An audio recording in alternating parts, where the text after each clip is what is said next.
Hello बच्चों। आज हम लोग बच्चों 10th क्लास की जो सिलेबस है हमारा 2023-24 का नया सिलेबस, उसको एक बार डिस्कस कर लेते हैं बच्चों।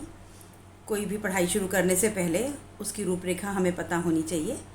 तो जो आपकी हिंदी है वो, मैं यहाँ पर हिंदी पाठ्यक्रम में ए और बी कोर्स हैं, तो मैं यहाँ कोर्स ए की बात कर रही हूँ। हमारा जो कोड है संख्या वो 002 है। 10th क्लास की हिंदी का कोर्स ए का कोड है 002। यह आपको पूरी तरह से अच्छी तरह से याद होना चाहिए।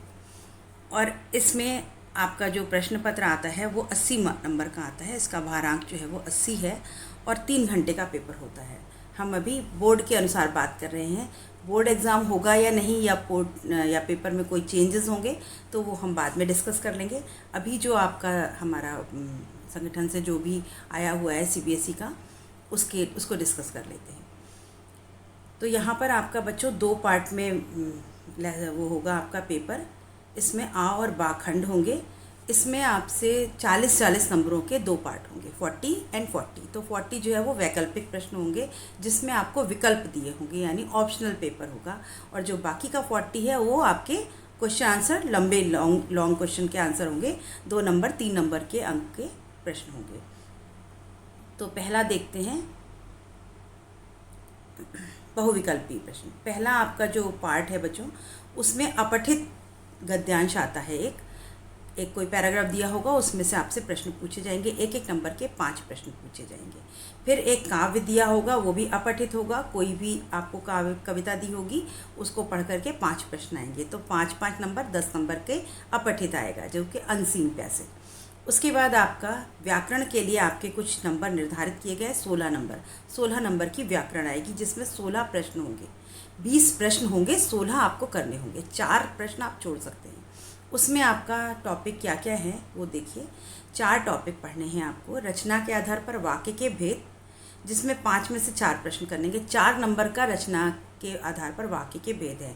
4 अंकों का ही वाच्य है, 4 अंकों का पद परिचय और 4 अंकों का अलंकार। अभी रचना के आधार पर वाक्य भेद हम एक वीडियो में पढ़ेंगे। बहुत आसान है, बिल्कुल कठिन नहीं है पहचानना। वाच्य भी बहुत आसान है बच्चों। पद परिचय भी आप पढ़ लेंगे, अगर समझ लेंगे तो बहुत आसानी से कर सकते हैं। ये जो 16 नंबर हैं बच्चों, ये आपके 16 में 16 आ जाएंगे। अगर आप थोड़ा सा ध्यान से पढ़ेंगे तो आपको बिल्कुल टाइम नहीं लगेगा, बहुत आसानी से 16 नंबर आपके हो सकते हैं। अलंकार में आपको बिल्कुल निश्चित बता दिया गया है कि शब्द अलंकार में श्लेष अलंकार और अर्थालंकार के 3, उत्प्रेक्षा, अतिशयोक्ति और मानवीकरण, ये 3 अलंकार आपको, 4 अलंकार आपको पढ़ने हैं। तो केवल 4 अलंकार पढ़ने हैं और 4 अंकों के प्रश्न आएंगे। तो ये 16 नंबर बहुत आसानी से आपको मिल सकते हैं। ये इजी स्कोरिंग एरिया है बच्चों।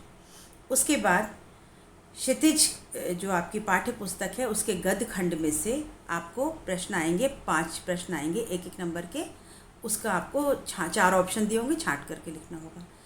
अपठित का अलग पैराग्राफ आएगा, पठित का एक पैराग्राफ आएगा, 5 प्रश्न आएंगे। उसी तरह से काव्य जो होगा उसमें से 5 प्रश्न करने को आएंगे आपके।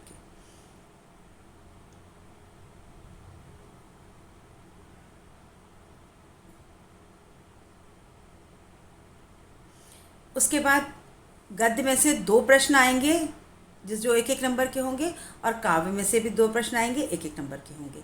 तो यानी 7-7 नंबर के पठित, 7 नंबर का पठित गद्य, 7 नंबर का पठित काव्य, ये आपका पूछा जाएगा। जिसमें कि ऑप्शंस होंगे प्रश्न के। आपको 4 उत्तर दिए होंगे, उसमें से सही उत्तर छांट करके आपको लिखना होगा। तो ये भी बहुत आसान है। अगर आपने पाठ को अच्छी तरह से पढ़ा है तो आप इनको बहुत आसानी से कर पाएंगे। अब आता है वर्णनात्मक, जहाँ आपको डिस्क्रिप्टिव आंसर लिखने होंगे, वो देखते हैं। उसमें आपका कृतिका जो है आपकी उसमें आएगी वर्णनात्मक प्रश्नों में। क्षितिज के पर जो आपकी किताब है उसमें से आपके अभिव्यक्ति के, ज्ञान, बोध और अभिव्यक्ति पर 3 प्रश्न पूछे जाएंगे, जो कि आपको 25 से 30 शब्दों में लिखने होंगे। 4 में से कोई 3 प्रश्न करने होंगे, यानी 2-2 नंबर के 3 प्रश्न, यानी 6 नंबर का। तो और काव्य में भी 2 आपके प्रश्न होंगे, 2-2 नंबर के 3 प्रश्न, यानी 6 नंबर। तो यानी जो आपका डिस्क्रिप्टिव आंसर होंगे उसमें आपको 3 प्रश्न गद्य से, 3 प्रश्न पद से आपको लिखने होंगे, 2-2 नंबर के। 2 नंबर के प्रश्नों का मतलब होता है 25 से 30 शब्दों में आपको उसका उत्तर लिखना होगा। फिर जो आपकी पूरक पुस्तिका कृतिका है उसमें आपको 2 प्रश्न करने होंगे, 3 में से कोई 2 प्रश्न करने होंगे 4 नंबर के। ये थोड़ा सा लंबे उत्तर लिखने होंगे आपको। इसमें आपको 50 से 60 शब्दों में लिखना होगा। 2 ही प्रश्न आएंगे, वो वैल्यू एडेड क्वेश्चंस भी हो सकते हैं, तो आपको उसमें 4 अंक के 2 प्रश्न करने होंगे, 8 नंबर। उसके बाद बच्चों लेखन कार्य है। तो लेखन मतलब राइटिंग पार्ट जो है उसमें आपके पास बहुत अच्छा इसमें ऑप्शन दिया हुआ है कि आप इसमें एक 6 नंबर का कोई अनुच्छेद लिख सकते हैं। आपको 3-4 विषय दिए होंगे, उन 3 विषय में से कोई एक अनुच्छेद लिखना होगा। 120 शब्दों का लिखना होगा, 6 नंबर का अनुच्छेद मतलब एक पैराग्राफ, किसी एक टॉपिक पर एक पैराग्राफ लिखना होगा हम लोग। उसके बाद आपका एक पत्र आएगा बच्चों, जो कि होगा औपचारिक तथा अनौपचारिक विषयों में से किसी एक विषय पर। दोनों तरह के प्रश्न होंगे। आप दोनों में से चाहे औपचारिक लिख सकते हैं, चाहे अनौपचारिक पत्र लिख सकते हैं। 5 नंबर का होगा, ये पत्र लिखना होगा। इसकी फॉर्मेट हम एक अलग वीडियो में पढ़ेंगे। फिर है उसके अलावा आपको 2 प्रश्न हैं जिसमें से आप स्ववृत्त लेखन, आपको बायोडेटा लिखना होगा, रिज्यूम बनाना होगा अपना, और ईमेल लेखन। तो ये दोनों में या दिया होगा, या तो आप बायोडेटा लिख लें और या फिर आप ईमेल लेखन करें। दोनों में से कोई एक तैयार आप अच्छे से कर सकते हैं और आप 5 नंबर का लिख सकते हैं। पढ़ेंगे हम लोग सब कुछ, लेकिन आपको जो इसमें आसान लगे वो उसमें से कोई एक कर सकते हैं। यहाँ ऑप्शन होगा स्ववृत्त लेखन और ईमेल लेखन में। दूसरा प्रश्न होगा जिसमें आपको विज्ञापन लेखन होगा और शुभकामना संदेश होगा। तो ये 4 नंबर का है। या तो आप विज्ञापन लिख लें और या फिर शुभकामना संदेश लिख लें। शुभकामना संदेश में भी बच्चों बिल्कुल स्पेसिफिक बता दिया गया कि आप किसी पर्व, किसी त्यौहार या किसी विशेष अवसर पर आप जो संदेश लिखते हैं वो उसमें से आपको कुछ प्रश्न आएगा। तो ये राइटिंग पार्ट भी बहुत आसान है। 5 नंबर का अनुच्छेद, 6 नंबर का अनुच्छेद हो गया, 5 नंबर का पत्र हो गया, 5 नंबर में स्ववृत्त लेखन या ईमेल राइटिंग, और 4 नंबर में संदेश लेखन या विज्ञापन लेखन। तो हम ये सारे टॉपिक अलग से तैयार करेंगे। और ये सारा प्रश्न पत्र कुल आपका 80 नंबर का, 40 का ऑप्शनल और 40 का वर्णात्मक। 80 नंबर, और जो 20 नंबर आपके बचे वो आंतरिक मूल्यांकन है, इंटरनल असेसमेंट होगा। उसमें आपको परियोजना कार्य दिया जाएगा और आपकी जो क्लास वर्क, होमवर्क की कॉपीज़ होती हैं उन पर आपके शिक्षक जो है वो आपको अंक देंगे, जिसमें से 20 में 20 नंबर, 20 में 19 नंबर लाना बहुत आसान है। अगर आप शुरू से अपनी हिंदी की पुस्तिका, जो उत्तर पुस्तिका है, कॉपी है, उसको बहुत अच्छे ढंग से मेंटेन करेंगे तो आपको ये नंबर बहुत आसानी से मिल जाएंगे। हिंदी और इंग्लिश में बच्चों ये 20 नंबर आपके इंटरनल असेसमेंट के होते हैं। ये आपको बहुत फ़ायदा देते हैं आपकी परसेंटेज को बढ़ाने में।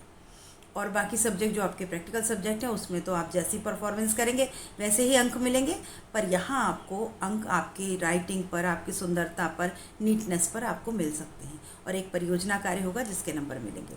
तो ये हमारा सिलेबस रहा बच्चों।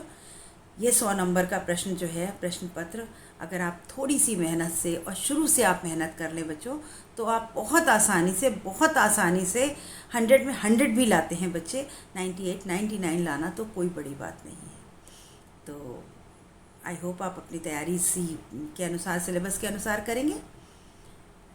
तब तक के लिए बच्चों आप अपनी पढ़ाई शुरू करिए, और आपको कहीं कोई परेशानी आती है तो आप मुझे मैसेज में लिख करके बात कर सकते हैं। ओके, थैंक यू बच्चों।